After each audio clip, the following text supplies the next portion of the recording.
Assalamualaikum warahmatullahi wabarakatuh. Selamat datang Ibu ucapkan kepada kelas 12 Mat 11 RPL ya. Di sini kalian sudah naik satu tingkat sekolahnya ya, kelasnya. Itu artinya kalian semakin dewasa, semakin dituntut untuk bertanggung jawab baik terhadap diri kalian, terhadap orang tua maupun terhadap negara. Nah, pada pertemuan kali ini Ibu perkenalkan terlebih dahulu, nama Ibu Wina Agustina Eskom ya, akan mengampu untuk mata pelajaran pemrograman berorientasi objek. Nah, pemrograman berorientasi objek ini adalah pemrograman yang sangat populer ya. Jadi kenapa populer? Karena memang pemrograman yang berorientasikan kepada objek-objek baik di dunia maya maupun di dunia nyata. Nah, oke. Kita masuk ke materi yang pertama, yaitu pengenalan pemrograman berorientasi objek ya. Silahkan kalian bisa lihat di sini ya, ada sebuah modul. Sebentar Ibu share. Nah, ini dia. Jadi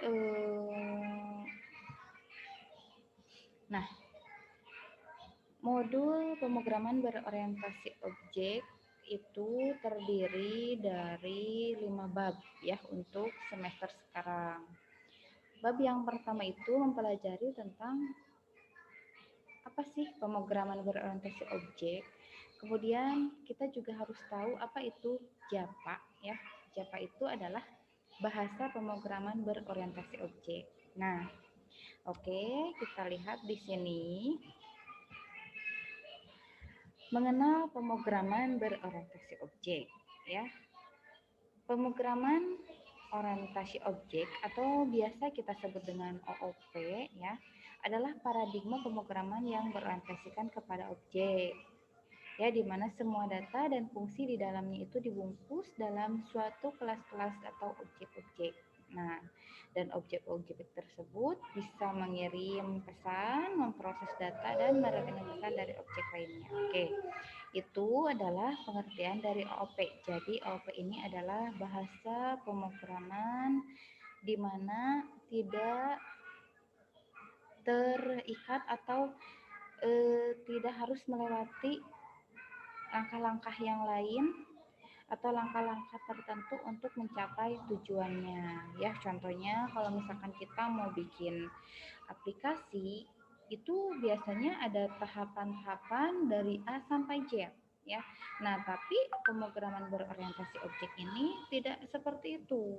Jadi dia tidak harus melewati A, B, C, D, E dan sebagainya, tapi dia cukup untuk melihat fungsi mana dulu yang harus didahulukan. Contohnya, kalau misalkan kita sangat butuh fungsi C ya, berarti fungsi C dulu ya.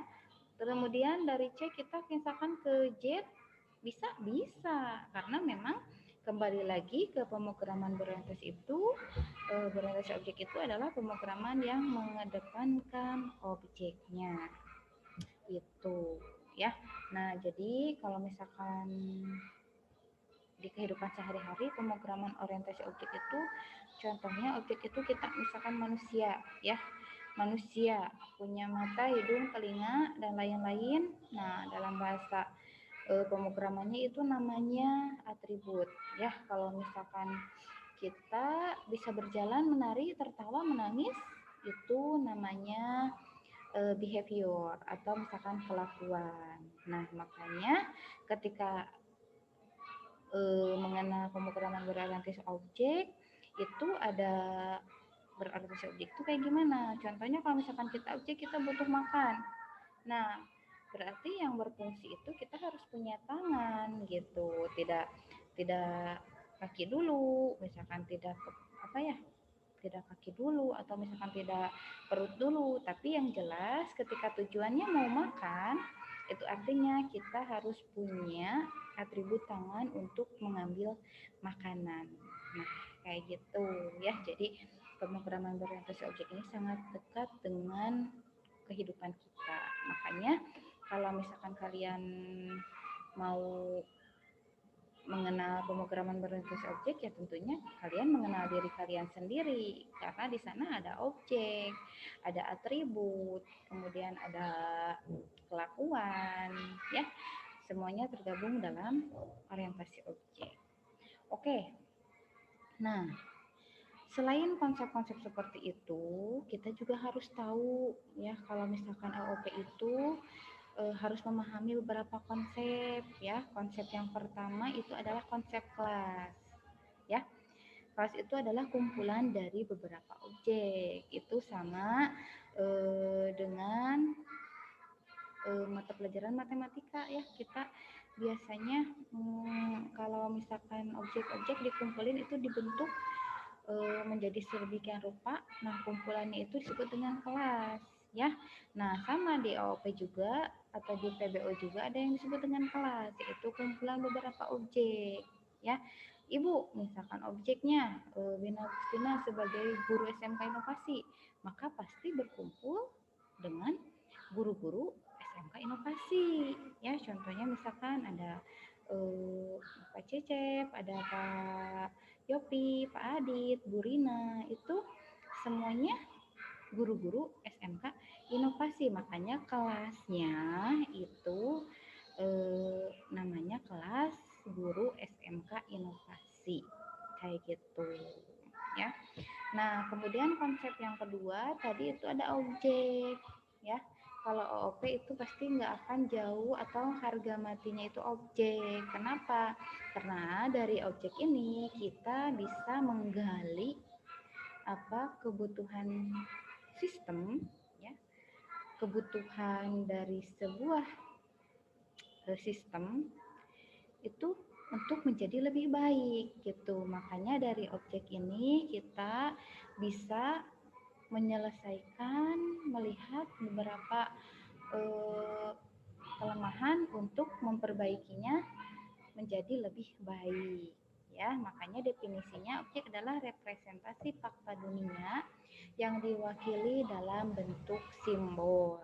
Contohnya misalkan manusia, kemudian hewan, tempat, kendaraan, dan sebagainya.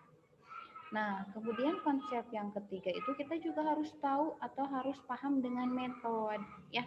Metode itu adalah kelakuan. Terus metode itu adalah behavior bahasa Inggrisnya, yaitu operasi atau aksi yang dapat dilakukan oleh objek ya, berupa kelakuan objek. Contohnya objeknya ibu sebagai manusia. Kemudian metodenya apa sih? Bisa berjalan, bisa makan, bisa tidur, bisa tertawa, bisa menangis. Nah, itu yang disebut dengan metode ya, atau behavior atau aksi atau kelakuan. Nah, konsep selanjutnya itu ada yang namanya dengan atribut. Atribut itu adalah suatu ciri atau identitas yang dimiliki oleh objek ya, berupa variabel global yang memiliki nilai. Contohnya misalkan sebagai atribut perempuan berarti ibu khususnya memakai kerudung, atau misalkan sebagai perempuan berarti ibu memiliki atribut jenis kelamin ya perempuan ya. Misalkan mau tinggi rendah, atau misalkan putih hitam, rambutnya lurus atau bergelombang, itu namanya atribut kayak gitu. Nah, dari beberapa objek-objek yang tadi, konsep-konsep yang tadi disebutkan itu, nanti muncul ya konsep baru yang dinamakan dengan enkapsulasi. Enkapsulasi ini lebih ke metodenya objek tersebut ya. Contohnya misalkan enkapsulasi yang dilakukan oleh objek A untuk misalkan ya melindungi objek-objeknya. Yang pertama, kalau misalkan objeknya itu guru SMK Inovasi, ya enkapsulasinya di luar guru SMK Inovasi tidak boleh datang ke sekolah SMK Inovasi kayak gitu ya. Kemudian enkapsul itu apa sih? Enkapsul itu adalah kapsul kapsul, pembungkusan supaya informasi di dalam itu tidak keluar, ya. Contohnya misalkan enkapsulasi untuk objek siswa SMK Inovasi, berarti enkapsulasinya itu setiap siswa SMK Inovasi wajib memiliki NISN, gitu, ya. Atau misalkan eh, kartu siswa SMK Inovasi. Nah, itu yang disebut dengan enkapsulasi, pembungkusan. Tujuannya untuk apa? Agar informasi ya dan data dalam objek tersebut dia tidak keluar, kemudian dia tidak mudah didapatkan oleh orang lain, kayak gitu. Nah, kemudian selain enkapsulasi itu ada yang disebut dengan pewarisan, ya. Pewarisan ini adalah mekanisme yang memungkinkan suatu objek mewarisi sebagian atau seluruh dari definisi objek tertentu, kayak gitu. Nah, pewarisan ini biasanya dilakukan oleh objek satu ke objek yang lain. Contohnya misalkan objek ayah, objek ibu, dia mewariskan beberapa gen yang ada pada dirinya ke anaknya. Contohnya misalkan eh, orang tuanya berkulit hitam, anaknya misalkan berkulit hitam. Nah, itu adalah contoh dari pewarisan, ya. Dan yang terakhir itu ada yang disebut dengan polimorfisme, yaitu kemampuan untuk objek di mana dia memiliki banyak tujuan dengan nama yang sama. Contohnya misalkan kegiatan makan untuk bayi dan makan untuk orang tua itu berbeda, ya, walaupun tujuannya sama, kayak gitu, yaitu makan. Oke, kalau gitu kita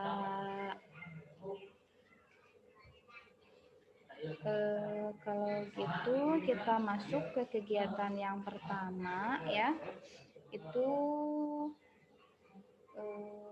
mandiri sifatnya, ya. Jadi silakan kalian cari 5 objek di sekitar kalian, kemudian gambarkan objek tersebut dalam kertas HPS, ya.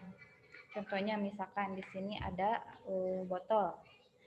Kalian gambar di kertas HPS gambar botol, ya. Kemudian botol tersebut kalian analisis, kalian tentukan atributnya. Contohnya untuk botol ini dia atributnya itu memiliki bentuk tabung dengan atasnya itu ada penutup berwarna biru, memiliki merek Batavia, kemudian memiliki gelombang di bagian plastik ini, ya. Nah, dan kemudian apa aja sih misalkan dia metodenya? Ya, metodenya dia bisa diputar, bisa dipencet, misalkan dirusak, ya. Atau misalkan dia juga bisa dibanting atau digunting, ya, tergantung kebutuhannya, fungsinya. Nah, makanya ini yang disebut dengan objek, ya. Objeknya itu misalkan botol aqua. Oke, untuk tugasnya silahkan kalian buat semenarik mungkin, ya. Semenarik mungkin, nanti Ibu sediakan di Google Classroom-nya. Kalau misalkan udah di Google Classroom, ya nanti Ibu periksa satu persatu, ya. Tugasnya jangan sampai telat, jangan sampai keliru. Kalau misalkan ada masalah itu silahkan, ada kendala silahkan hubungi gurunya, ya. Mudah-mudahan kalian menghubunginya di jam sekolah, karena biasanya kalau misalkan di luar sekolah itu sangat susah, ya, untuk membantu kalian. Oke, kalau gitu terima kasih. Selamat siang, ya. Selamat pagi menuju siang. Untuk materi selanjutnya kita akan mempelajari tentang bahasa pemrograman, tapi Ibu harap kalian mengerti dulu tentang konsepnya, tentang OOP, ya. Jadi pertemuan selanjutnya kita bahas tugasnya, oke? Assalamualaikum warahmatullahi wabarakatuh.